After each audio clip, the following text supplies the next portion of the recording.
Hello friend, नमस्ते, प्रणाम। आज है शिवरात्रि और हम आप लोग के बीच में शिवरात्रि का बहुत ही प्यारा सा सोहर गीत लेके आए हैं।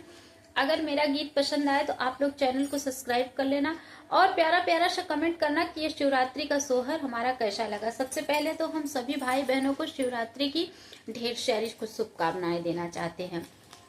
अब हम चलते हैं अपनी गीत की तरफ। चलिए आप लोग गीत का आनंद लीजिए। मचियाई बैठली सासु त बहू से आरज कर, बहू से आरज करई हो। सासु चली शिव के मंदिरवा पूजन करबई, पूजन हम करबई हो। सासु तो चल शिव के मंदिरवा पूजन हम करबई, मगन कुछु मगबई, गन कुछु मगबई हो।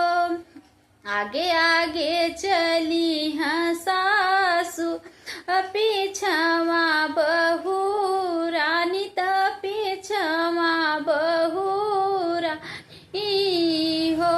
सासु शिवाजी के मंदिर हम चलबई, पूजन हम करबई, मगन कुछो मगन कुछो मगबई हो।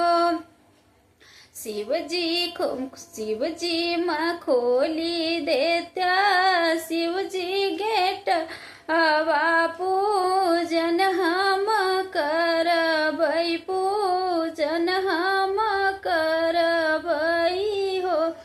पंडित खोली देता मंदिर का गेटवा पूजन हम करबई, पूजन हम करबई, मगन कुछु मगबई, मगन कुछु मगबई हो।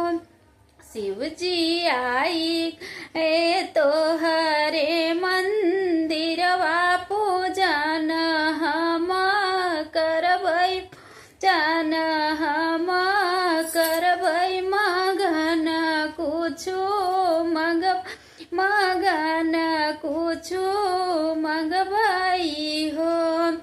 काऊ तू बेटी चढ़ऊ भूत के थू अनहवऊ, भूत के थू अनहवऊ हो। बेटी के थुआ कब भोग लगऊ, भूकावन मगबू कावन फल मगबू हो।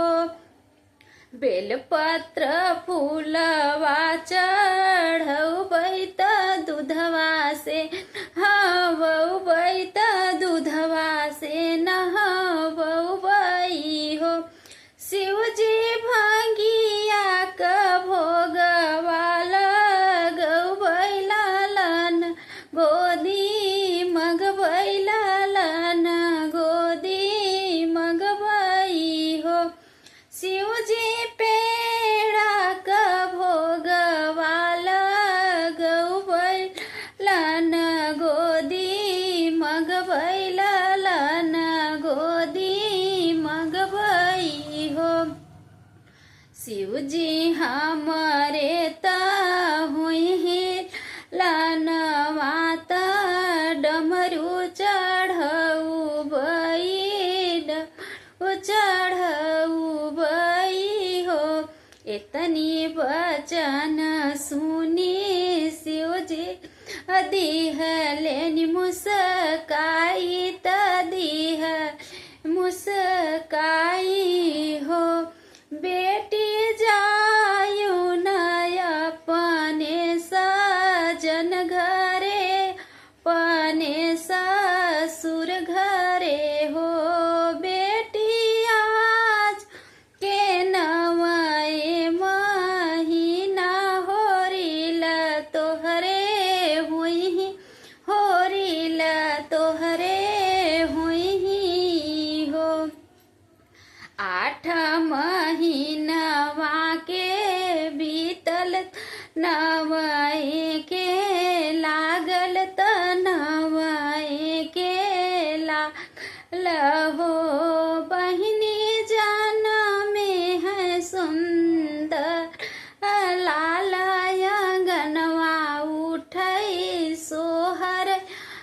ललनवा उठै सोहर हो, बाहर बजै दुअर पे बा उठै सोहर, दुअरमा उठै सोहर हो। बहिनी सासु जे पटना लुटाम, ललनवा खेलावै, ललनवा खेलावै हो। ससुरे से आई है नदी, तक जरा लगावै, भतीजवा दुलारै, भतीजवा दुलारै हो। भाभी से जीत दिहे है ललनवा, हमई कुछु चाही, मई कुछु चाही हो। भाभी दई दे तू हाथे कंगन, तय अपनी चुनरिया, तय अपनी चुनरियाई हो। ललना कन्यो छावर, त ललना कन्यो छावर हो। ननदी मोर कंगनवा त हम चुनरिया त लैलिहिनी हो। ननदी अइलिहिनी हमारी कंगनवा त हमारी चुनरिया त हमारी चुनरियाई हो।